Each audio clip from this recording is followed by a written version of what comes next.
Are you ready to do the work to stop living on autopilot? I know you haven't been slacking, but sometimes it seems like for all your effort, you keep falling into the same patterns, thinking the same limiting, negative thoughts, reacting the same way. It's like you're stuck inside a version of yourself that doesn't feel fully you.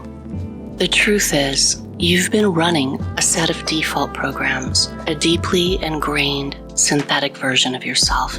And until you recognize it for what it is, it's going to continue to block your ability to know and express the richness of who you really are.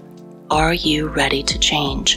Because this isn't about chasing an abstract ideal of the authentic or higher self. You've done enough of that already. It's about learning the practical skills and gaining a detailed understanding of what you're actually dealing with. If you're ready to stop chasing the ideal of the authentic self and instead truly transform your life by learning to master your inner domain, this is for you. So in this video, I'm going to break it down, what this fake self really is, how it got installed in the first place, and most importantly, what your first steps are to finally free yourself from it and start living as your real, authentic self. This is Amara Strand, and welcome to my podcast. I give people the tools, perspectives, and support to move from being a passenger in their own lives to mastering their thoughts, emotions, imagination, and energy. If you're ready to stop living at the mercy of your conditioning, your synthetic self, subscribe to my channel for more practical conversations about developing personal authority and freedom. Living from your authentic self. It sounds great, but it also sounds vague and aspirational. Another one of those self-development goals we don't understand very well, but we definitely lust after. Let's start with something you may not realize. There's a huge cost to living through the fake self, the persona, or what I often call the synthetic self. And it's not just about missing out on claiming your full and true expression. If you only take away one realization from our talk today, let it be this. The hidden consequence of running on default mode is pernicious energy depletion. It requires a lot of energy and resources to run the synthetic self, especially if you're running it fully on default mode, meaning you haven't cleaned up and updated the original childhood programs. Your synthetic self operates like a massive, inefficient program. Think of a computer app that eats up all your memory, slows everything down, and overheats your system. It can even cause your system to freeze up or crash, and that's what your synthetic self does. It requires most of your resources to run and maintain it. This can leave you feeling like you just don't have extra, like you have just enough energy and life force to make it through your day, but you're pretty tapped out. Here's something I've learned over years of working with people. So often, people mistakenly believe they lack time, but in reality, they lack energy. It's kind of interesting. You experience a feeling of life force depletion, and instead of reading that clearly, your mind misinterprets that as not having enough time. Take an objective look at your own life. You might wish you could make time to meditate, practice magic, learn a language, cook healthy meals, write a novel, or grow a garden. You want to, and you're perfectly capable of doing these things, but then you think, I just can't. How will I find the time? And it's not just a thought. If you pay close attention, it's a whole body feeling accompanied by a mantra, not enough time. But in nearly all cases, with people I've worked with individually, it's not really about the time. It's about energy. Living in a state of nearly constant energy depletion from satisfying the demands of the synthetic self.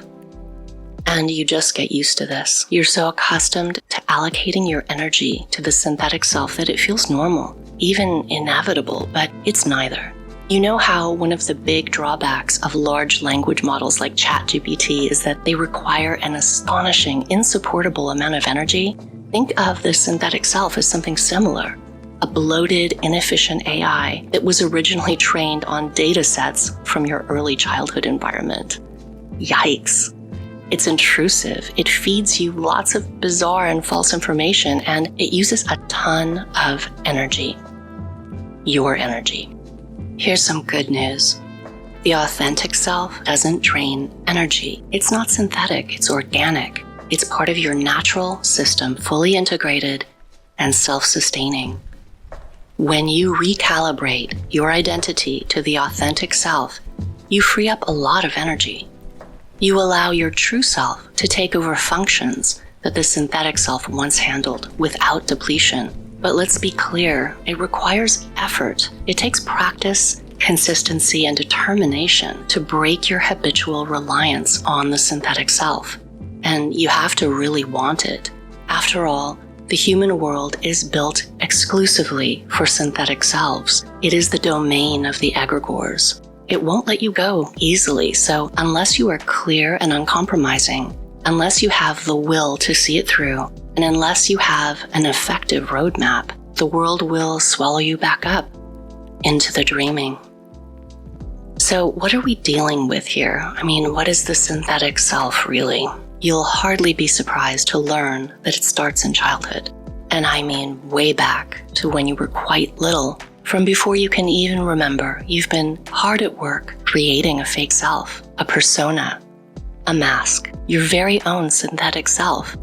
Even as early as 3 years old, you noticed that your father responded to you more positively when you showed up in a certain way, acted in a certain way, and you adapted accordingly. You can think of your early version of your synthetic self as simply the weaving together of these adaptations.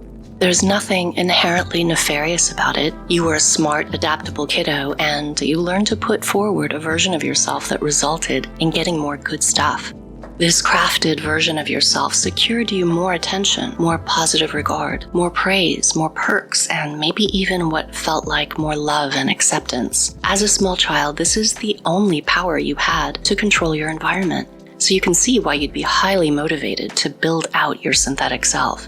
You learned from a young age that your synthetic self is a powerful tool. So right now, look at your synthetic self this way. I mean, at this point, you feel like it's become a burden and a limitation, but also acknowledge that it is a powerful tool that you created to navigate your reality. Now, back to being a kid.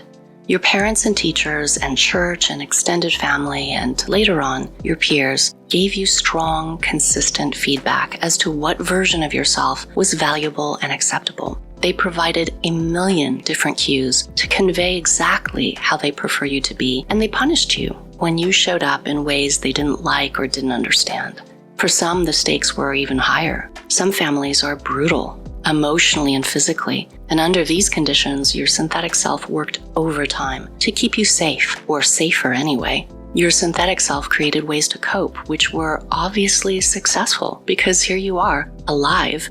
But now as an adult, these coping strategies are probably draining the joy out of your life and creating limitation and dysfunction. Now, there's no self in your synthetic self. The synth is lifeless. It's not truly you.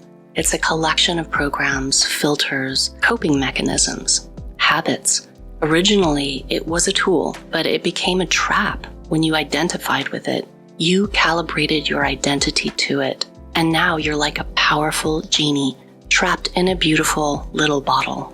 So why not just stop identifying with it? That sounds like it should be pretty easy, right? Especially since you know, intellectually at least, that you're not your persona. But knowing something intellectually and truly understanding it are not the same thing. I mean, you know that sugar is bad for you, and yet you still gobble it up as if you didn't know this. Your actions aren't influenced by the facts. Your identity is still tangled up with your synthetic self. And part of this is just habit. I mean, depending on your age, you will have spent decades developing and reinforcing your synthetic self every day. And here's something else. Everyone in your life also reinforces your synthetic self. That's a lot of reinforcement and repetition, creating a habit that's wicked hard to break.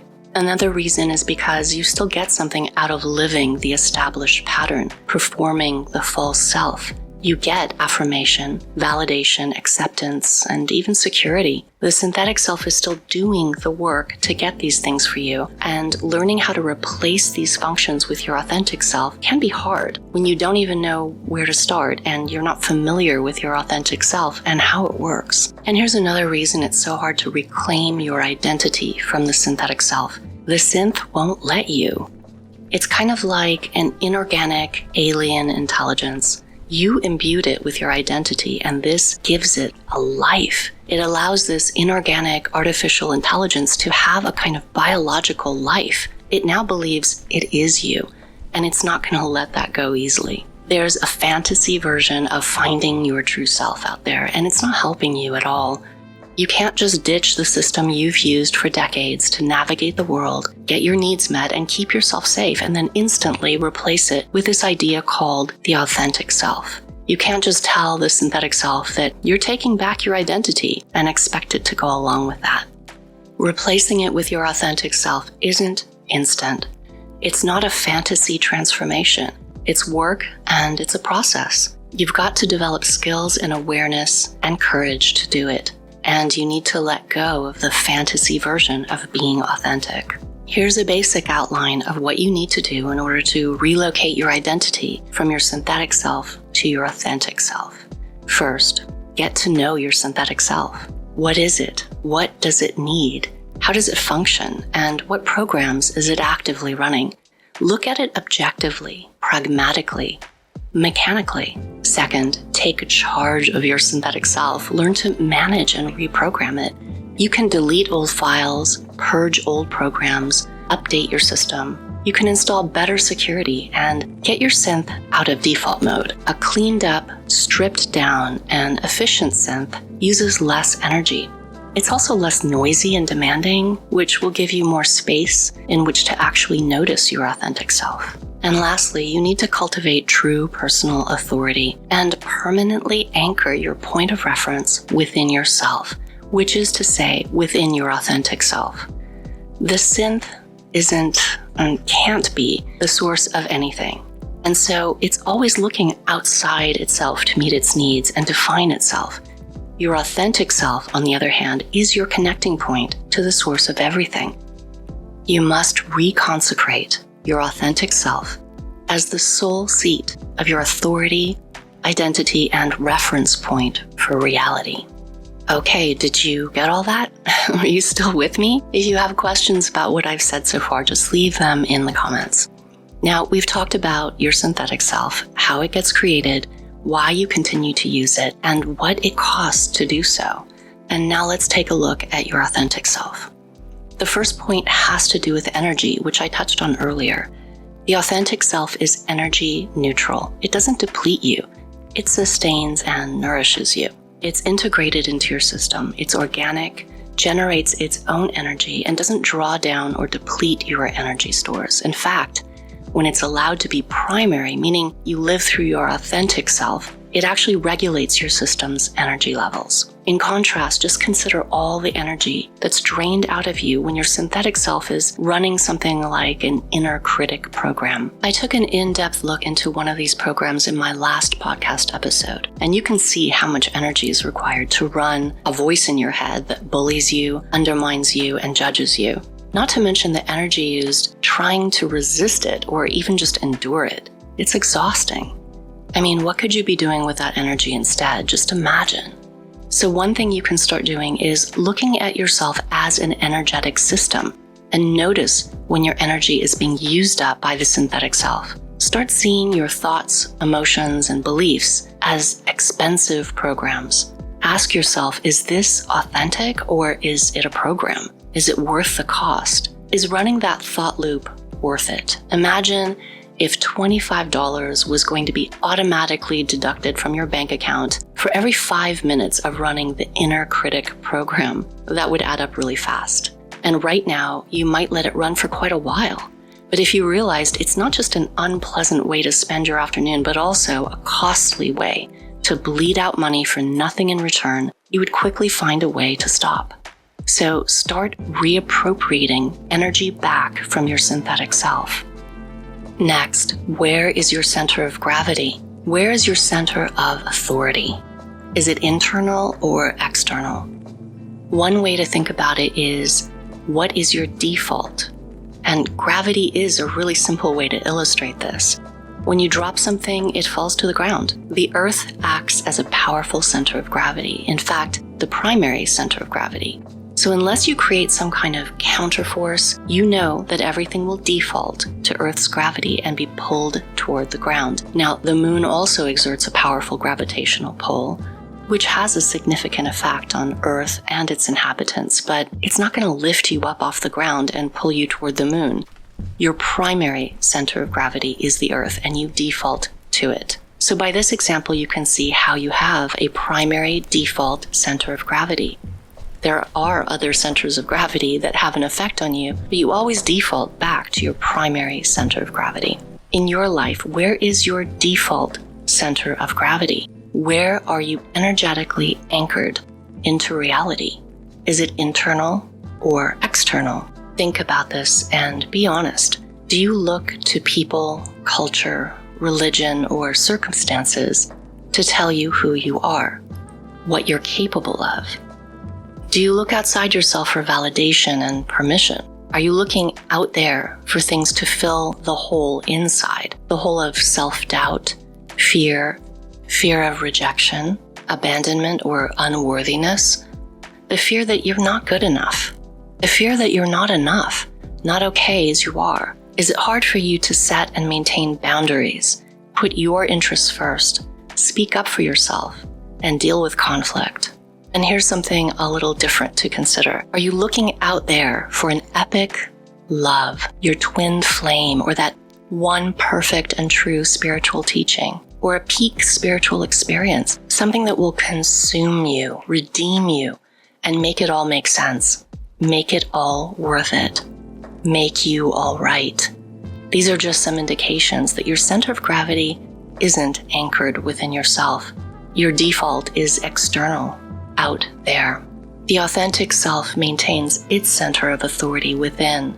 You are your own authority. You accept full responsibility for yourself, and you're accountable to yourself. The primary reference point for the authentic self is internal, not external, and you return to this internal authority and reference just as the gravity of Earth pulls you toward it without any effort on your part. It's the default. And also, the authentic self maintains its center of gravity in the neutral state.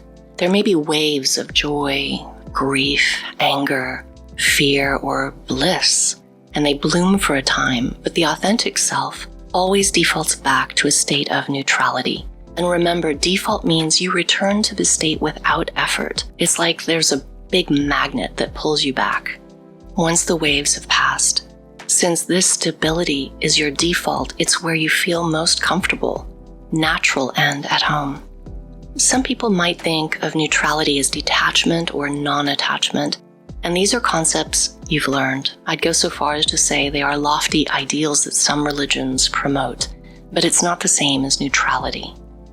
There are plenty of practices that can help you enter a clear, open, and neutral state. But the one thing I've noticed is that people can only tolerate so much peace. So it's not so much about finding better practices to bring you to a neutral state as it is about increasing your capacity to tolerate neutrality itself, because the synthetic self is practically allergic to it. One of the best ways I've found to increase your capacity for neutrality is to really get to know the sneaky ways that your synthetic self imposes itself on you. You see, it acts like a parasite by causing excitement or irritation in your system, and then it consumes the resulting energy. Unlike your authentic self, your synth can't generate its own energy, so it has to draw on yours. It will rev up your system by initiating a program like worry or a strong, indignant opinion. Injecting these kinds of irritants into your system creates a lot of excess energy. And you can think of it as a kind of friction, which the synth loves to use as fuel. Now your synth has fed itself, and you're left feeling kind of wired and depleted at the same time. Your synthetic self can't feed itself when you're in a neutral state, so it's constantly pulling you out of neutral. Learn to notice exactly how it tends to do this, and learn to clear these foreign irritants out of your system. Resolutely decide that you'll no longer be an energy vending machine for your synthetic self. So you may have started out with this ideal of being authentic, of finding your true self, and that seems like a noble quest. But the issue is so much more immediate and practical than the question of fake self versus real self. I've explained a bit about how your synthetic self works. It keeps your system in an unnatural state of excitation and activity. It creates irritation or chaos in order to feed off the resulting energy, and it uses up a lot of your resources to operate. It's clear that your habitual reliance on the synthetic self creates practical issues beyond the desire for authenticity. At this point, you might be thinking, well, let's just kill the synth. You might start regarding the synthetic self as the enemy of the authentic self, and that's not true. Your synthetic self isn't an enemy, and it doesn't even need to be a problem. The problem isn't the synth. It's that you've placed your identity into it and let it run at will. And by doing this, you've made the synthetic self master of your inner domain. The synth has its place and its potential uses. It's a tool, just like all technology is meant to be useful. And yet, look at how willingly we've become slaves to our technology. And it's the same with the synthetic self. Trying to kill your ego or your synthetic self is lazy and ignorant. Subdue the synth, which you have thus far allowed to run wild. Master your synthetic self. Learn what it is, how it works, and how to operate it. Pare down your synth so that it's lightweight, and learn to keep it that way, because synths are always trying to grow bigger. It's just their nature. A tame, lightweight, and orderly synth is a useful tool, but the synth will never give up dominating your inner domain. It will never serve you until you become the master of your inner domain and of it. So, are you up to that challenge? Mastering your inner domain? It's real work, not a quest, but in the process of learning the necessary skills such as how to clear your energy field, how to recognize whether thoughts or feelings are genuinely yours, how to shield your energy from external influence. In the process of learning and practicing these skills, you begin to uncover your authentic self. You begin to silence the constant intrusive chatter and repurpose your energy. And the happy, natural byproduct of this is making space to recognize and welcome your authentic self. You find it without going on a quest chasing after it. This is mastery. I help people tame their synthetic selves and create inner space and freedom so the authentic self can emerge. If you're ready to roll up your sleeves and get to work, I've left a link for you in the comments. Thanks for being here with me today, and I'll talk to you again soon.